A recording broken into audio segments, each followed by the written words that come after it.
प्रिय आत्मिक भाइयों और बहनों, आपका इस आध्यात्मिक परिवेश में हार्दिक स्वागत है। हम सब जानते हैं कि सृष्टि एक रंगमंच है, जहां प्रकृति, पुरुष और परमात्मा का अद्भुत नाटक चल रहा है। वास्तव में धरती पर जब से हम आए हैं, तब से हमारे अनेक साथी सहयोगी बने हैं। अनंत काल से प्राप्त हो रही इनकी सेवाओं के हम ऋणी हैं। देखा जाए तो इनकी अतिशय सेवाओं की गणना भी नहीं की जा सकती, परंतु इतना उपकृत होकर भी मानव इनके प्रति कृतज्ञ नहीं रहा। उसने इन सभी का बलपूर्वक दोहन किया है।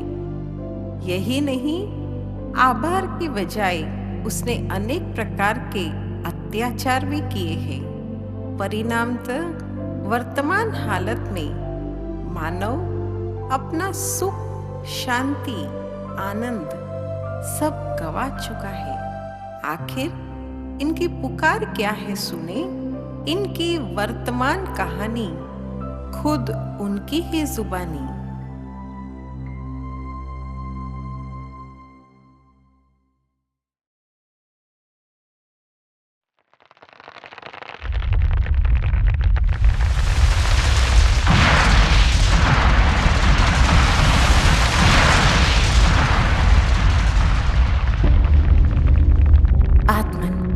डरो मत, मैं हूं तुम्हारी सबसे नजदीकी साथी पृथ्वी।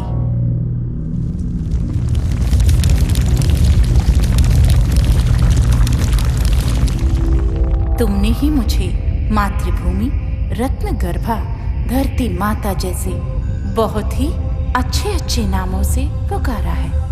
तुम सबकी जन्मदात्री, जीवनदायिनी मैं ही हूं। मैं अनादिकाल से निस्वार्थ भाव से तुम्हें शरीर निर्माण कर देती रही हूँ। फिर नाना प्रकार के पदार्थों से इस शरीर की पालना करती रही हूँ, और तुमने विकारों के वशीभूत हो माँ के सुखदायी स्वरूप को तहस नहस कर डाला है।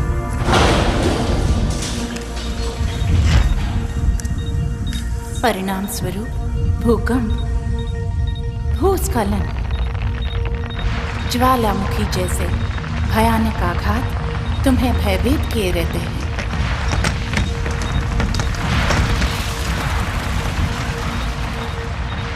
मातृवत्सला, मैं तुम्हारी परिस्थितियों से बहुत दुखी हूँ। पुराणों, इतिहासों में मेरे सौंदर्य और समृद्धि की तुमने कितनी महिमा गाई है। जब धरा पर स्वर्ग था तो मैं सर्व सुख सुविधाओं से भरपूर थी। हरियाली, खुशहाली से सदा ही लदी रहती थी। कवियों ने मेरे गुणगान में कविताएं लिखी, चित्रकारों ने खूबसूरत चित्रण किए हैं। मैं मणिमाणिक्य, सोने चांदी जैसी संपदाओं से भरी रहती थी, किंतु कलयुगी लोगों की अति लोलुपता और जनसंख्या विस्फोट के कारण मैं तार तार हो दुखी रहती हूँ। मकानों, दुकानों को सजाने के लिए तुमने मेरे श्रृंगार, पेड़ पौधों को उजाड़ दिया है। ऊंची अट्टालिकाएं, बांध व सड़कें बनाने के लिए तुमने कहीं खाइयां खोदी तो कहीं पहाड़ों को छेद डाला और मुझे खाली खोखला कर दिया। अब मैं बिल्कुल ही अपना संतुलन खो चुकी हूँ।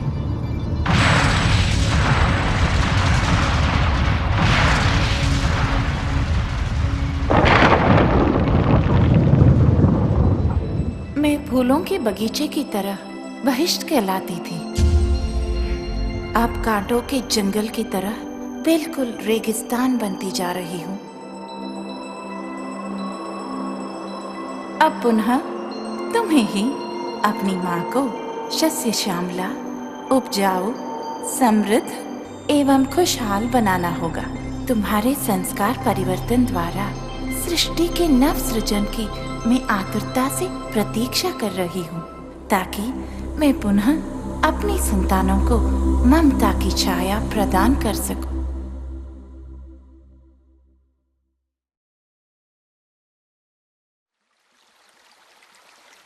झरझर बहते झरने व कल कल करती नदियाँ कितनी सुखदाई लगती हैं। जल तरंगों की आवाज़ तुम्हें मनोहारी समुद्र तट की याद दिलाती है। असीम सागर की तरह मैं जीवन के हर क्षेत्र में भी तुम सभी आत्माओं से जुड़ी हुई हूँ। हाँ, मेरा ही नाम है जल अर्थात पानी। मैं पृथ्वी में 69% समाई हूँ। साथ साथ प्रत्येक शरीर में भी 53% व्याप्त हूँ। तुम्हारे शरीर में मैं इस तत्व के रूप में विद्यमान हूँ। जिह्वा द्वारा जो तुम पदार्थों का रसास्वादन करते हो वो मेरे बिना संभव नहीं। तभी तो कहते हैं जल ही जीवन है। जल जो न होता तो ये जग जाता जल, जैसी अनेक महिमा गाकर मेरी भूरी भूरी प्रशंसा की है। जहाँ जल का तनिक अभाव होने लगता है वहाँ मुझे दूध की दरिया और शहद की नदियाँ तक कहने लगते हैं।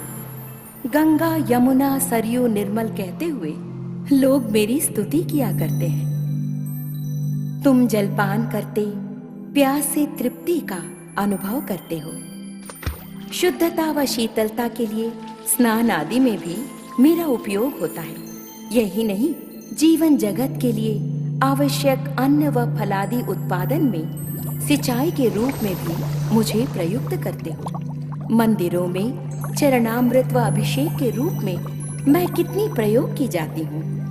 मुझ में डुबकी लगाकर लोग मुझे पतित पावनी भी कहते हैं। देखा, कहाँ नहीं हूँ मैं, लेकिन मेरी शीतलता एवं सुखदायी स्वरूप से लाभ लेने की बजाय तुमने आज मुझे हदों में विभाजित कर दिया है। ये जल समस्या, जल विवाद, लड़ाई झगड़े सब इसी का ही तो परिणाम है। जगह जगह बांध बनाने तथा गंदगी डालते रहने से धरती ही मरुस्थल बनती जा रही है। तटों को सुखाना, नगरों को बसाना पृथ्वी व पर्यावरण में असंतुलन पैदा करता जा रहा है, जिसकी परिणति में तुम्हें सुनामी जैसी आपदाओं से जूझना पड़ता है।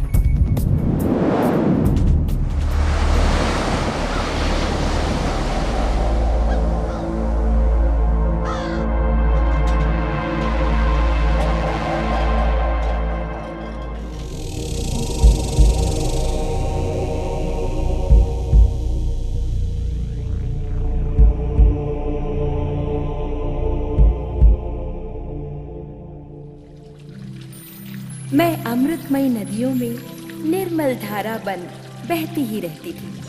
सबको धोकर शुद्ध करने वाली मैं आज इतनी मलिन हो गई हूँ कि मुझे ही शुद्ध करने की नितांत आवश्यकता आन पड़ी है।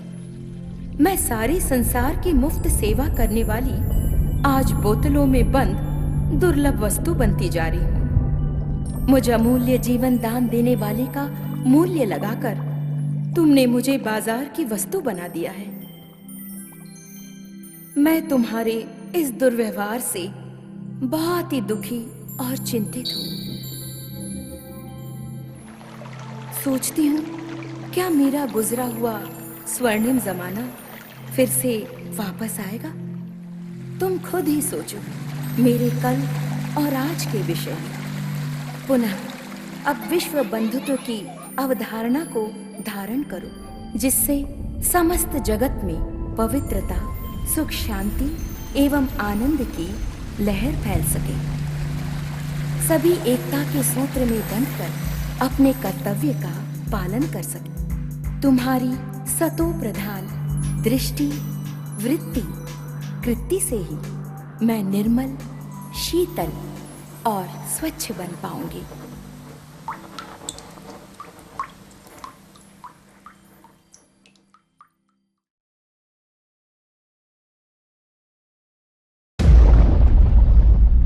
मैं नहीं समझता कि मेरी पवित्र सेवाओं के विषय में कुछ कहने की जरूरत है।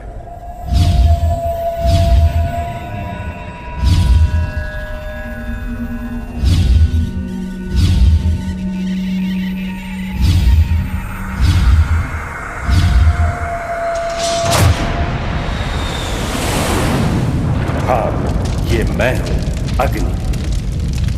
धरती के अस्तित्व एवं विकास में मेरा ही आधार है, क्योंकि मैं ही सूर्य हूं। मेरी रोशनी के बलबूते पर तुम संसार को देख रहे हो। मेरे बिना तुम्हारा जीवन अंधकार में है। केवल दिन में ही नहीं, रात्रि में भी मैं ही प्रकाश देता हूं। मेरे विभिन्न ऊर्जा स्रोत तुम्हारे रोज की आवश्यकताओं को पूरी कर रहे हैं। प्रकाश एवं ऊष्मा देने के साथ साथ वर्षा होने तथा ऋतु परिवर्तन का भी मैं ही निमित्त कारक हूं। रसोई घर में ईंधन के रूप में मेरा ही प्रयोग होता है। मंदिरों में उपयोग होने वाली दिव्य ज्योति मैं ही हूं। मेरी ही ज्वाला से मृतक के शरीर का दाह संस्कार किया जाता है। मैं तुम्हें जीवन के हर क्षेत्र में सहारा देता हूं, लेकिन कभी कभी मेरा उपयोग ध्वंसात्मक कार्यों में भी किया जाता है। क्रोध व हिंसावश आगजनी में सरकारी व गैर सरकारी संपत्ति नुकसान कर देते हैं। अपना वर्चस्व कायम करने के लिए युद्धों में व अन्य युद्धों में मेरा दुरुपयोग कर अपने अहम को सिद्ध करते हैं।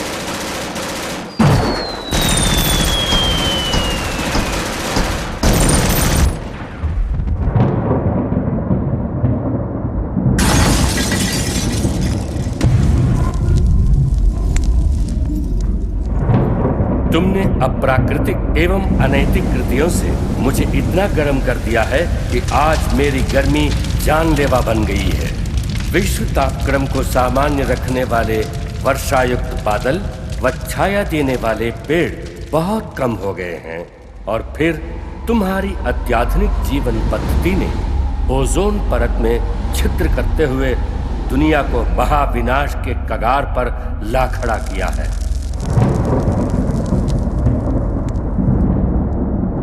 सृष्टि के आदिकाल में मैं शांत था। दिव्य सृष्टि को उतनी ही गर्मी प्रदान करता था जितनी की आवश्यकता थी। मुझसे किसी को हानि नहीं होती थी। मैं चिर बसंत प्रदान किए था।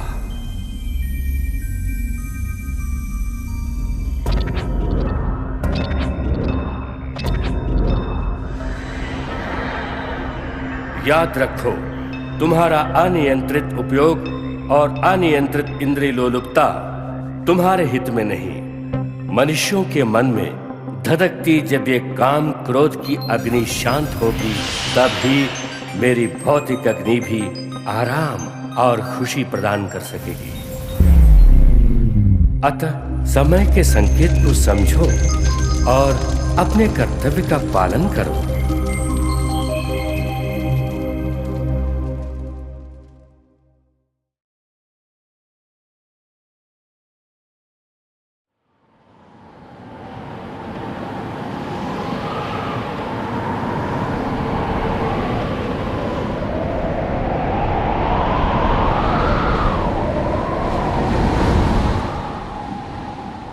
साईं साईं की ये भयानक आवाजें तुम्हारे मन में भय उत्पन्न कर रही होंगी, पर डरो मत, ये मैं हूं, कभी न अलग होने वाला तुम्हारा साथी, जो सदा तुम्हारे साथ रहता हूं। हाँ, ये मैं हूं, वायु।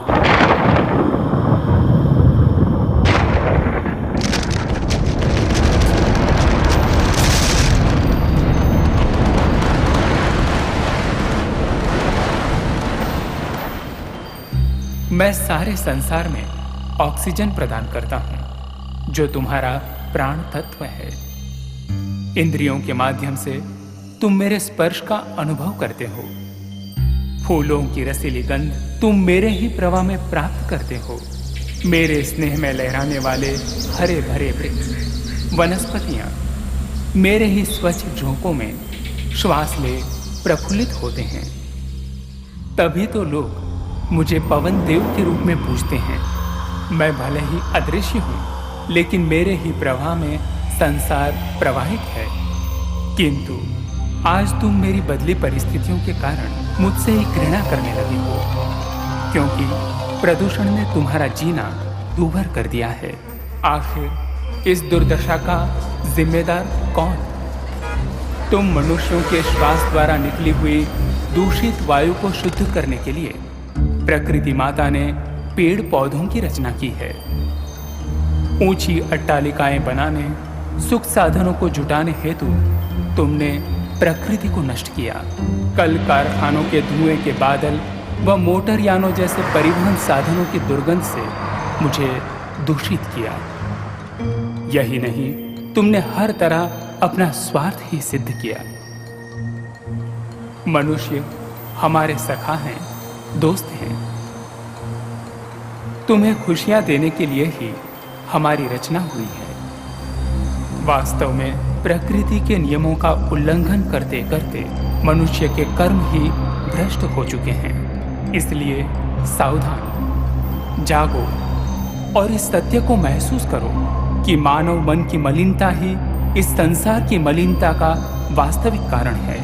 तो आओ, मन की आसुरी वृत्तियों को खत्म करने का प्रयत्न करें, क्योंकि संस्कार परिवर्तन से संसार परिवर्तन का यही उचित समय है।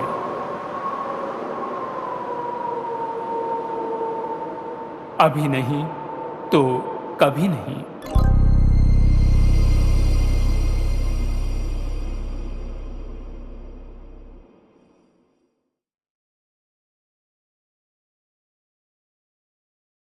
मेरे मीठे बच्चों, तुम मुझे ईश्वर, अल्लाह, शिव, यहोवा, गॉड आदि नामों से पुकारते हो। तुमने मेरे लिए मंदिर, मस्जिद, चर्च एवं गुरुद्वारे बनवाए। तुमने वेद शास्त्र और कई प्रकार की धर्म पुस्तकें लिखी। मेरे पास पहुंचने के लिए तुमने पूजा, अर्चना, तप आदि किए। तुमने मेरे नाम पर अनेक युद्ध किए और मेरे लिए कई त्याग व बलिदान दिए। लेकिन दुर्भाग्यवश न तो मुझे कोई भी प्राप्त कर सका और न ही मेरे पास पहुंच पाया। वास्तव में मुझे जानने से पहले तुम्हें ये जानना और महसूस करना है कि तुम स्वयं कौन हो। तुमने अज्ञानतावश स्वयं को भौतिक शरीर मान लिया है। इसलिए तुम जाति, धर्म, रंग, भाषा व राष्ट्रीयता के नाम पर भेदभाव करते हो। स्थूल नेत्रों से दिखाई देने वाला तुम ये नश्वर शरीर नहीं हो। तुम तो अविनाशी आत्मा हो, जो भ्रिकुटी के मध्य में स्थित होकर इस शरीर को नियंत्रित करती हो। अतः स्वयं को शरीर द्वारा कर्म करने वाली आत्मा अनुभव करो।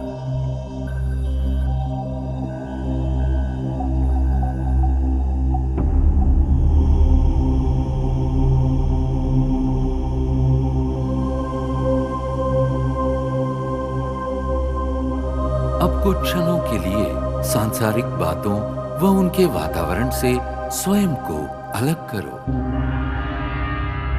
इस देह को भूल अपने आप को भ्रिकुटी के मध्य में चमकता चैतन्य सितारा अनुभव करो। वास्तव में तुम यही हो, अति सूक्ष्म ज्योतिर्बिंदु आत्मा। अब क्रमशः तुम्हारी यात्रा आरंभ होती है। इस भौतिक दुनिया और देह से ऊपर उठकर नीले गगन की ओर।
सूर्य, चंद्र, तारागणों से भी पार अब तुम एक सुनहरे प्रकाश युक्त दुनिया में पहुंच चुके हो। ये वो आत्माओं की दुनिया है जिसे ब्रह्मलोक, शांति धाम, मुक्ति धाम व परम धाम कहा जाता है। ये मधुर शांतिपूर्ण दुनिया तुम आत्माओं का और मेरा भी मूल निवास स्थान है। मैं तुम आत्माओं का पिता, परम पिता परमात्मा शिव हूं।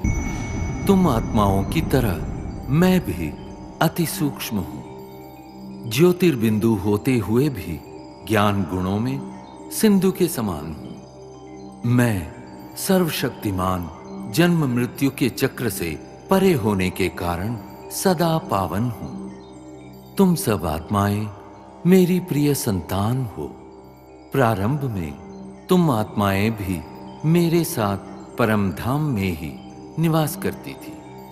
बाद में तुम जन्म और कर्म का अविनाशी अभिनय करते सृष्टि नाटक मंच पर अवतरित होते हो।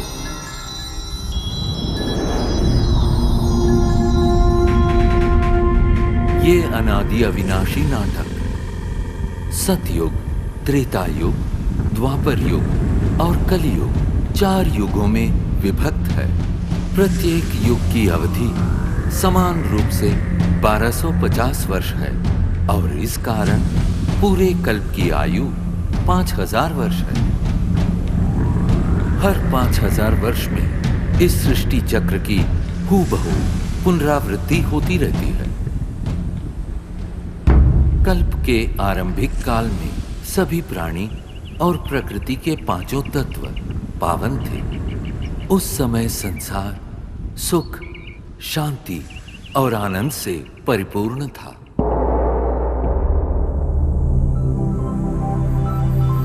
यही वो समय है जिसे सतयुग और त्रेता युग के नाम से जाना जाता है, जहां तुम देवी देवता के रूप में रहते थे। इस 2500 वर्ष की अवधि को स्वर्ग, बैकुंठ, बहिष्त, जन्नत, पैराडाइज आदि नामों से जाना जाता है। सतयुग अर्थात स्वर्ण युग में श्री लक्ष्मी और श्री नारायण का अटल अखंड राज्य था। तत्पश्चात त्रेता युग अर्थात रजत युग में श्री सीता एवं श्री राम ने राज्य किया।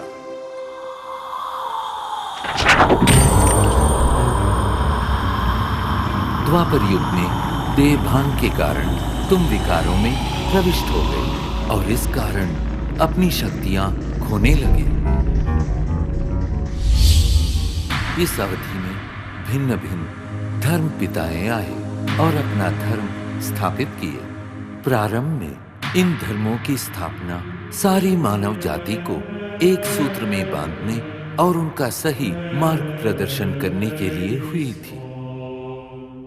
अब इस कलियुग अर्थात कलह युग में मानव मन में विद्यमान 5 विकार चरम सीमा पर है, जिनके कारण 5 तत्व प्रदूषित हो गए हैं और तुम शांति एवं खुशियों से वंचित हो गए हो।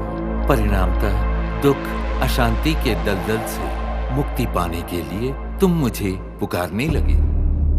यदा यदा हि धर्मस्य ग्लानिर्भवति भारत अभ्युत्थानमधर्मस्य तदात्मानं सृजाम्यहम् परित्राणाय साधूनां विनाशाय च दुष्कृताम् धर्म संस्थापनार्थाय संभवामि युगे युगे। जब जब धर्म की ग्लानि होती है एवं अधर्म व पाप में वृद्धि होती है, तब तब सत धर्म की स्थापना और श्रेष्ठ विश्व नव निर्माण हेतु मैं धरती पर अवतरित होता हूँ। इस दिव्य व पावन अवतरण के काल को संगम युग कहते हैं। कलियुग और सतयुग के संगम का ये समय अत्यंत कल्याणकारी है।